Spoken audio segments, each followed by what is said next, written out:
ঢেকে রেখেছে।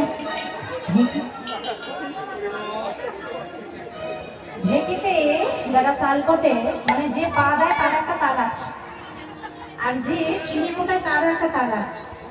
দুজনের মধ্যে কারো যদি একটু 19-20 হয়েছে, তাহলে যে চিনিটা নেয় তার একেবারে হাতের অবস্থা মানে আপনাদের গলাটা ঠিক সেই রকম হচ্ছে, মানে হচ্ছে একেবারে তালে নয়, ঠিক হচ্ছে না। কেউ বলছে কি আগে যাচ্ছে, কেউ পিছিয়ে যাচ্ছে। সবাই মিলে এক সুরে বলতে হবে। সবাই হাত ধরে তুলে বলুন, সবাই মিলে বলো রাধা রাধা রাধা, বলো রাধা রাধা।